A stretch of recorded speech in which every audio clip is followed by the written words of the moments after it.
नमस्कार, आप देख रहे हैं आज तक अभी तक न्यूज चैनल। आइए हम बढ़ते हैं आज की खास खबरों की ओर। अखिल भारतीय बलाई महासंघ के राष्ट्रीय अध्यक्ष मनोज परमार ने कहा कि आज हमारे लिए बहुत खुशी का दिन है। इंदौर लालबाग परिसर में हिंदू आध्यात्मिक मेले का आयोजन किया जा रहा है। कल 30 नवंबर को हिंदू एकता के बारे में संबोधित करने आए बागेश्वर धाम सरकार धीरेन्द्र शास्त्री ने कहा, हिंदू समाज को जातियों में बांटकर जो षड्यंत्र किया उसके लिए हम 26 फरवरी को बागेश्वर धाम में 251 कन्याओं का विवाह कर रहे हैं। उसमें 108 कन्याएं आदिवासी समाज से हैं। हम यह परिचय इसलिए दे रहे हैं कि हम नहीं चाहते कि कोई भी हिंदू जात में बटे। इस पर बलाई महासंघ के राष्ट्रीय अध्यक्ष मनोज परमार ने कहा, बहुत अच्छा संदेश है, हिंदू बंटना नहीं चाहिए। उन्होंने कहा, हिंदू को एक होकर रहना चाहिए। ब्राह्मण, क्षत्रिय, शुद्ध और वैश्य ही जातियाँ थीं, यह बाकी कहाँ से कैसी हुई, यह सब एक षड्यंत्र था। बलाई समाज के अध्यक्ष मनोज परमार ने कहा, आज हम सबको एकता में रहना चाहिए, एक होकर रहना चाहिए। मनोज परमार ने बताया, हम सभी लोग जब एक हो जाएंगे, हिंदू हिंदू से बिजनेस करेगा, हिंदू हिंदू से ही मिलकर रहेगा, तो भारत देश विश्व हिंदू गुरु बन जाएगा। तो भारत देश विश्व गुरु बहुत जल्द बनेगा। आइए देखते हैं खास रिपोर्ट विवेक सिंह के साथ। सबसे पहले अगर जाति समाप्त हो गई, हम सब हिंदू हो गए, तो फिर ये मोर्चे भी समाप्त होंगे और जो अन्य व्यवस्था है वो भी समाप्त होगी। सबसे मूल जड़ जो लड़ाई की मूल जड़ है जाति व्यवस्था है। इसलिए सबसे पहले जाति व्यवस्था समाप्त होना चाहिए। हर सफाई कर्मी हमारा भाई है, वो किसी भी जाति बिरादरी का हो, जूते सिलने वाला, चप्पल सिलने वाला हमारा भाई है, और जो मरे पशु उठाता वो भी हमारा भाई है, उसको भी बराबरी का हक मिलना चाहिए। जो सफाई कर्मी है उसे भी बराबरी का हक मिलना चाहिए। जो चौक मजदूर में खड़ा हुआ है 200 रुपये की रोजंदारी कर रहा है, उसको भी बराबरी का हक मिलना चाहिए।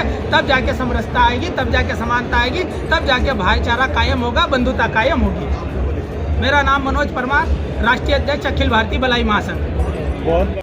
सबसे पहले तो आज हम सभी लोगों के लिए और ख़ास तौर से मेरे संगठन के लिए बहुत ही प्रसन्नता का विषय, आदरणीय गुरुजी का जो वक्तव्य है वो भूतो न भविष्य थी। आधुनिक युग में पिछली एक शताब्दी में ऐसा कोई संत नहीं आया जिसने समरसता के भाव को लेकर, ब्राह्मण संत, व्यासपीठ पर बैठने वाला संत, कथा वाचन करने वाला संत, सत्संग करने वाला संत और ब्राह्मण समाज का गौरव जो सड़क पर उतरा पिछले 9 दिन से, पैरों में छाले पड़ गए। उनका एक ही उद्देश्य था कि सनातन धर्म एकजुट हो, सनातन को मानने वाले और उसमें जन्म लेने वाले, हिंदू संस्कृति को मानने वाले और उसको जानने वाले, उसमें जन्म लेने वाले, वे सभी एक जाजम पर आए। और उन्होंने इस बात को स्वीकार किया कि जो 1500 साल से जो बेड़ियां जात पात की थी, जात पात की दीवार ने हमें विभाजित करके रखा, जिसके कारण 1000 साल तक हमारा देश गुलाम रहा। शक आए, हूण आए, मुगल आए, अंग्रेज आए, इन सब ने शासन ही केवल हमको डिवाइड एंड रूल, बांट कर राज किया है। उन्होंने हमें जातियों में बांटा, असमानता में बांटा, भेदभाव में बांटा, छुआछूत में बांटा। इस कारण वो हम पर राज कर पाए। और आज वो छुआछूत मिटाने के लिए परम पूजनीय बागेश्वर धाम वाले आचार्य धीरेन्द्र शास्त्री आए।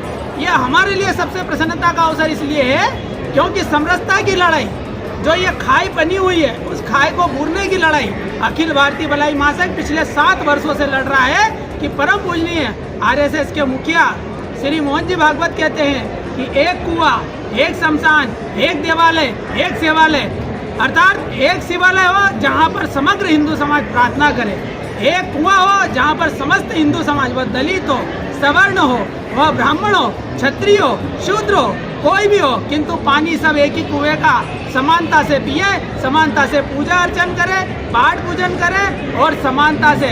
यदि हमारे हिंदू धर्म का के 16 संस्कार है, उसमें अंतिम संस्कार मुख्य होता है, तो कई गाँव में ऐसी प्रथाएं हैं जहाँ पर शमशानों में हमारे अनुसूचित जाति वर्ग के व्यक्ति को जलने नहीं देते। किंतु आज वो बात का ही पर्दाफाश करते हुए आचार्य धीरेन्द्र शास्त्री जी ने कह दिया कि ये जात पात की दीवार को मैं मिटा के रहूँगा। अभी आदिवासी बच्चियों का भी बागेश्वर धाम विवाह कर रहे हैं, क्या कहेंगे? ये एक कुप्रथा अंग्रेजी शासन काल में ऐसी चली आई।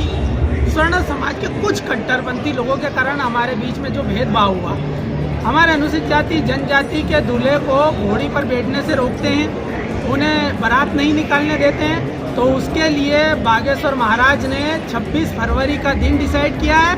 उन्होंने खुले मंच से कहा है अनुसूचित जाति जनजाति की 250 कन्या 251 कन्याओं का निःशुल्क विवाह करेंगे और दलित अनुसूचित जाति जनजाति के दूल्हों को घोड़ी पर बैठा के निकालते देखते किसके बाप की हिम्मत है जो घोड़ी से दूल्हे को उतार दे। हिंदुओं को जागरूक करने के साथ साथ शिक्षित करने की और उनको इंटेलेक्चुअल बनाने की बात भी उन्होंने कही है, व्यापारी बिजनेसमैन बनाने की बात कही है कि हिंदुओं को इंटेलेक्चुअल होना चाहिए, बिजनेसमैन होना चाहिए। इसको लेके क्या कहें, इससे क्या फर्क पड़ेगा? इससे बहुत फर्क पड़ेगा भाई साहब। इसके अंदर आपको एक बात बता दें कि उनका जो रिसर्च है, उनका जो अध्ययन है, उन्होंने अध्ययन केवल हिंदुस्तान पे ही नहीं किया, आसपास के देशों पर भी किया। उन्होंने अपने वक्तव्य में कहा कि बांग्लादेश में हम 33% थे, अब वर्तमान में 0.3 हो गए। उन्होंने पाकिस्तान पे रिसर्च किया, वहाँ पर 22% से 0.2 हो गए। मतलब हमारे लोगों को तलवार की नोक पर लालच में उनको कन्वर्जन किया गया, उनका मतांतरण किया गया। उनका अध्ययन कहता है कि रोजगार के लालच में, 2 रोटी के लालच में, उन्हें बेरोजगारी के कारण यदि कोई मिशनरियाँ उन्हें डाइवर्ट करती है, मतांतरित करती है, इसलिए हिंदू उद्योगपति है, जो बिजनेसमैन है, उन्हें अपना बिजनेस बढ़ाना चाहिए और बिजनेस हिंदू भाई को हिंदू भाई के साथ में बिजनेस करना चाहिए, ना कि अन्य पंथ के साथ में। क्योंकि बांग्लादेश में आज जैसा कि आक्रमण हो रहा है, हिंदुओं पर अत्याचार हो रहा, अन्याय हो रहा, तो बांग्लादेश का हिंदू तो भाग के भारत आ जाएगा। पाकिस्तान में अत्याचार हो रहा है हिंदुओं पर, वहाँ का हिंदू तो भाग के भारत आ जाएगा। किंतु भारत में जब हम अल्पसंख्यक हो जाएंगे और ये ढेर सारे आक्रांता हो जाएंगे, मुगल आक्रांता, और ये यहाँ अत्याचार करेंगे, तो हम कहाँ जाएंगे? हमारी तो जगह कहीं पर भी नहीं बचेगी। भारत में, पूरा विश्व में हिंदू देश कोई भी नहीं है। हिंदू देश अगर है तो केवल भारत है।